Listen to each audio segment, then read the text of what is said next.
Hello and welcome back to my channel. If you are new here, my name is Shalana Battles. I don't know that I've ever said my name on a video before, but that's my name. I am a recently self-published author. Soul Jumper comes out October 6th. We are 1 week away from release day and I am so excited. Really quick before we jump into this video, I wanted to remind people that all paperbacks of Soul Jumper are ordered now through the end of October. I will be taking $1 from each book and donating it to the Women's Coalition Against Violence and Exploitation. I will link them down below. Check out their website. They do a lot of really amazing things. And so if you plan to buy a paperback, October is a really good time. All right, I also wanted to say this is my second time trying to record this video. I tried to do it yesterday. Didn't work out for a variety of reasons, but it actually is really fitting because today I want to talk about writing when writing isn't your entire world. And so there are some authors and writers out there that are very fortunate in the fact that they can write full-time. That's what they do. They write and they're not working a full-time job. They're not raising a family, or maybe not doing both at the same time like some of us crazy people. So I want to talk about that because I feel like a lot of writers get overwhelmed and get worried, I guess would be the word, that they're not going to make it because they have so many other things on their plate.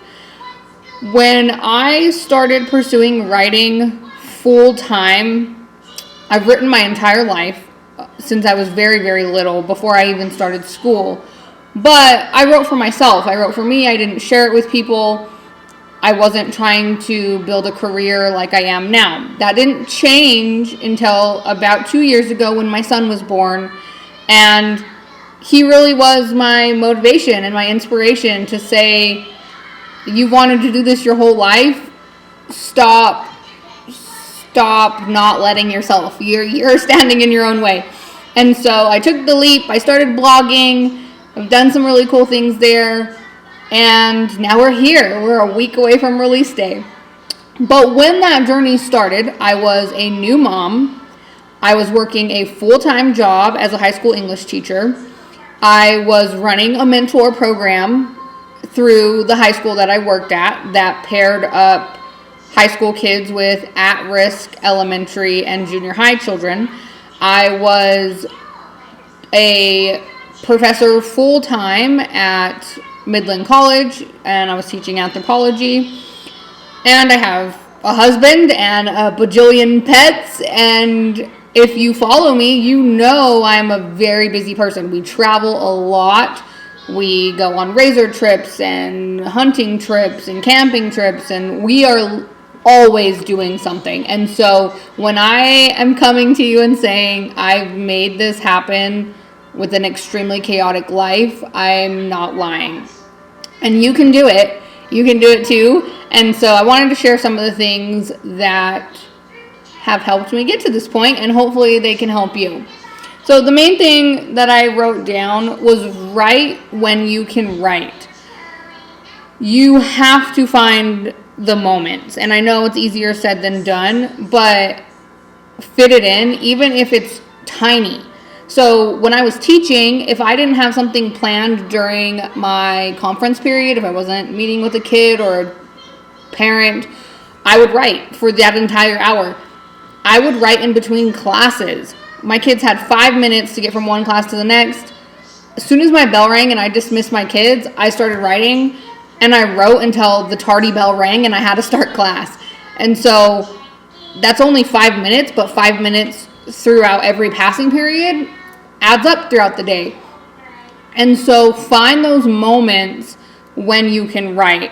And they might be weird. They might be sitting in the waiting room at the doctor's office, or after your kids go to sleep, or on your 15-minute break from your full-time job. And it's not going to be fun, but it is going to be worth it. And so find those little moments throughout your day where you can squeeze in something even if it's only a few words.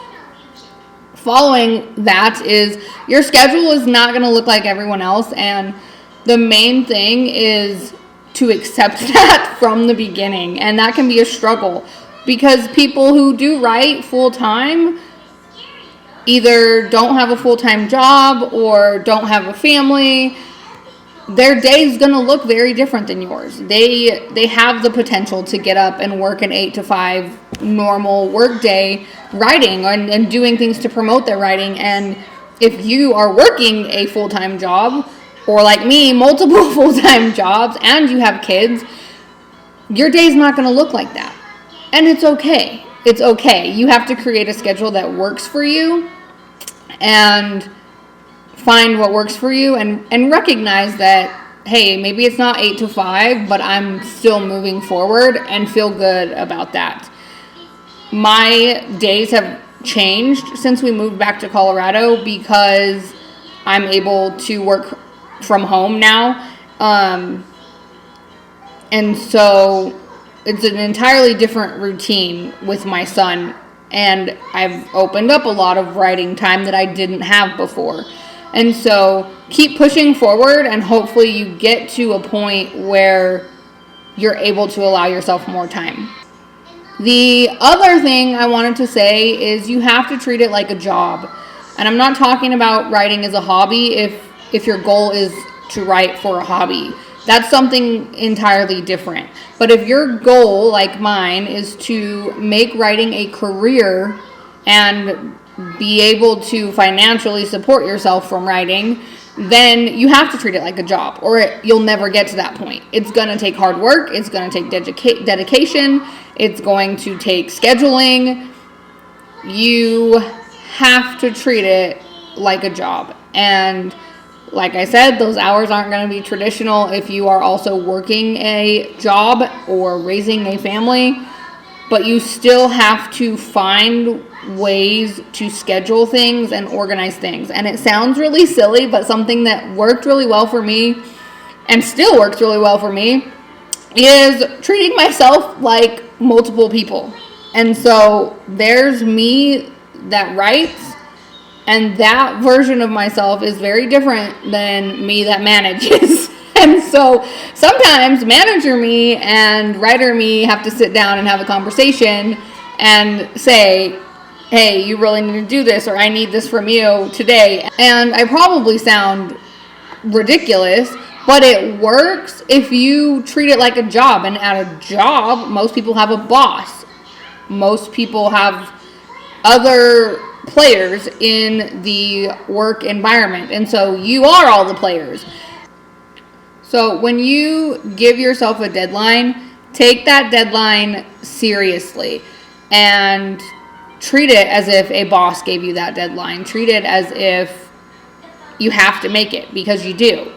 Stick to it and organize, plan those things out. I have notes on my phone. I have a notebook that I keep. I have tons of files on my computer. I have alarms on my phone. So there's a lot of different things that go into me making sure I'm meeting deadlines, and then I'm planning things out. If you saw my post a while back, I've planned release dates for my next 10 books, 11 books.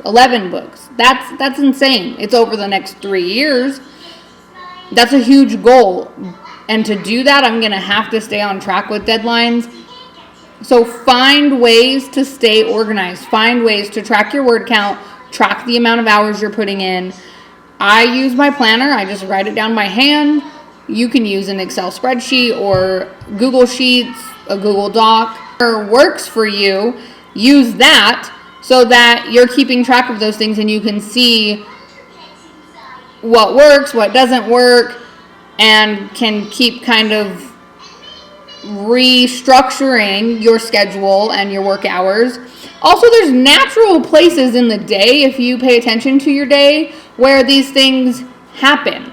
My son wakes up in the morning and he likes to eat breakfast and he likes to watch his little blue Amazon tablet, and he likes doing that by himself. He wants to eat his breakfast, watching little cartoons before he gets out of bed and gets going. That's fine. That's a moment in my day where I can get him breakfast and I can set up his tablet and sit down at my computer and write until he's ready to get up. And so find those moments that kind of happen naturally in your day when you can do those things.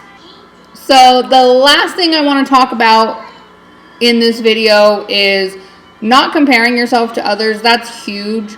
Like I said, with your schedule looking different, you can't compare yourself to people who aren't working. You can't compare yourself to people who don't have a job because you're different and your schedule's different. And so do what works for you and focus on your journey. Be supportive of other people's journeys and be excited for them, genuinely excited, because it's awesome to see fellow writers be successful.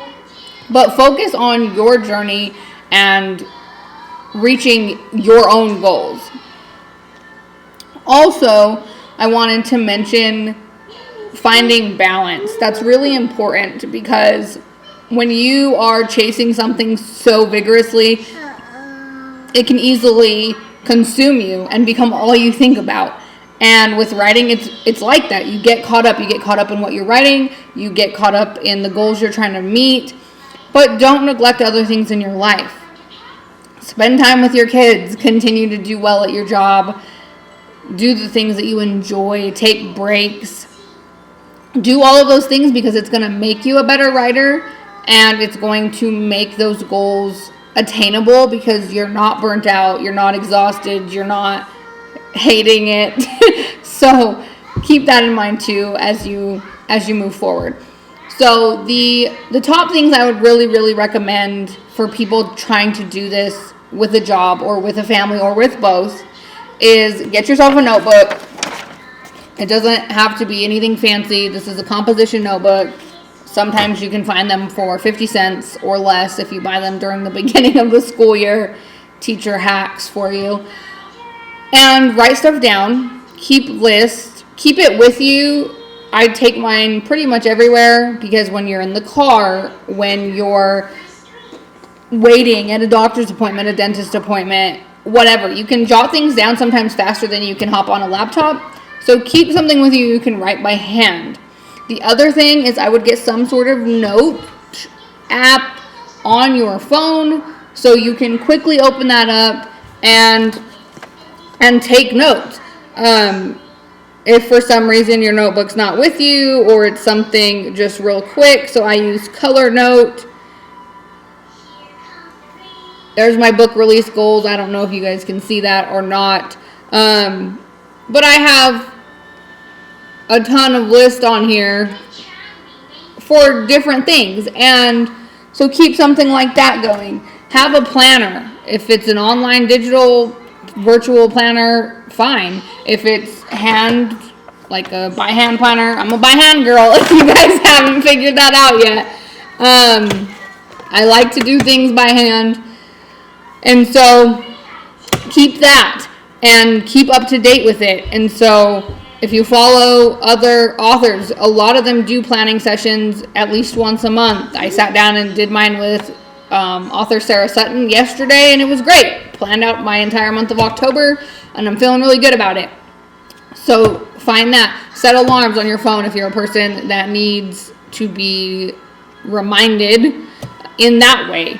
And so find the things that work for you to keep you going. The other thing that I do, and some people are going to laugh at me for this, my husband thinks it's hilarious, is kind of, I guess you would call it like rewarding yourself. And so set a goal and then give yourself a reward. Something that worked really well for me for a long time when I was editing Soul Jumper, I was also rewatching Bones. Love Bones. And so I would watch an episode of Bones and then I'd say, okay, now I have to sit down and I have to do this chapter or these 3 chapters or whatever the set amount was for me at that time.